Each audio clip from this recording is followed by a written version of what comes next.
पढ़ाई लिखाई की दुनिया में हमें बहुत सारे सब्जेक्ट्स मिलते हैं। कुछ इंटरेस्टिंग होते हैं और कुछ इतने इंटरेस्टिंग नहीं होते।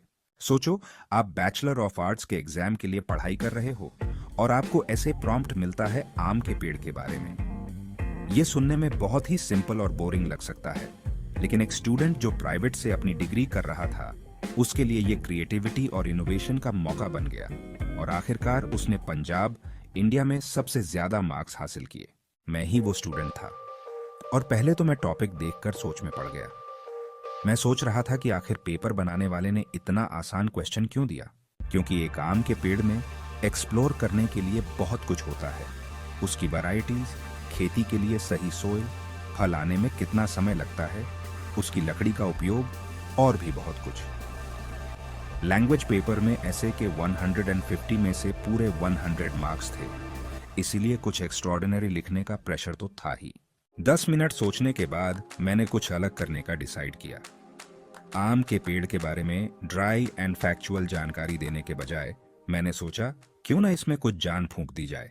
मैंने डिसाइड किया कि मैं ऐसी कहानियां लिखूंगा जो एक आम के पेड़ ने अपनी लाइफ में देखी होंगी। मैंने 2 प्रेमियों की कहानी लिखी जो आम के पेड़ की छाया में आराम करते थे। उनकी बातचीत में प्यार और रोमांस के साथ साथ समाज और परिवार की रुकावटों की परेशानी भी दिखाई देती थी।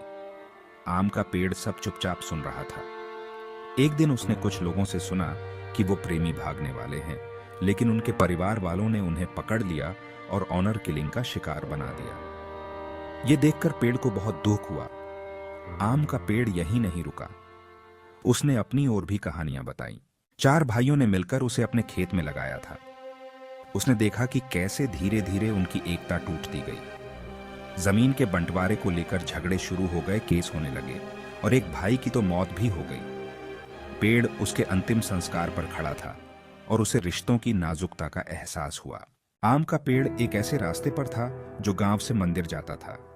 साल में एक बार वहां मेला लगता था और एक मिठाई वाला उसकी छाया में अपनी दुकान लगाता था। लोग आते जाते रहे, पीढ़ियां बदलती रहीं, लेकिन पेड़ वहीं का वहीं रहा। समय के साथ पेड़ के फल कम होने लगे तो उसका मालिक भी उसमें दिलचस्पी लेना छोड़ गया। ऐसे में बच्चों की यादें भी थीं जो उसकी छाया में खेलते थे, फल तोड़ते थे। लेकिन अब समय बदल गया था और नई पीढ़ी को उसमें कोई दिलचस्पी नहीं थी। नई पीढ़ी के बहुत से लोग शहरों में चले गए और इस गांव और पेड़ को देखने कभी वापस नहीं आए। ऐसे के अंत में मैंने सोचा कि पेड़ का भविष्य क्या होगा। उसका मालिक उस आदमी का प्रपोता था जिसने उसे लगाया था। वो उसे काटने की सोच रहा था क्योंकि वो 105 साल पुराना हो चुका था। वो अपनी जमीन पर एक घर बनाना चाहता था। ऐसे में आम के पेड़ ने कहा, जीवन चलता रहता है और एक दिन मैं भी चला जाऊंगा। हैरानी की बात है कि ऐसे में इस अलग अप्रोच की वजह से मुझे पंजाबी लैंग्वेज पेपर में 150 में से 123 मार्क्स मिले और ये पंजाब में सबसे ज्यादा मार्क्स थे। ये क्रिएटिविटी, स्टोरी टेलिंग और अलग तरीके से सोचने की ताकत का सबूत है, चाहे टॉपिक कितना भी सिंपल क्यों ना हो। आखिरकार इस एसे में आम के पेड़ की कहानी ने न सिर्फ मेरे एकेडमिक रिकॉर्ड पर एक छाप छोड़ी, बल्कि ये भी याद दिलाया कि इमेजिनेशन और अलग तरीके से सोचने से सिंपल टॉपिक को भी एक्स्ट्रॉर्डिनरी बनाया जा सकता है। ऐसी ही और कहानियों के लिए चैनल को सब्सक्राइब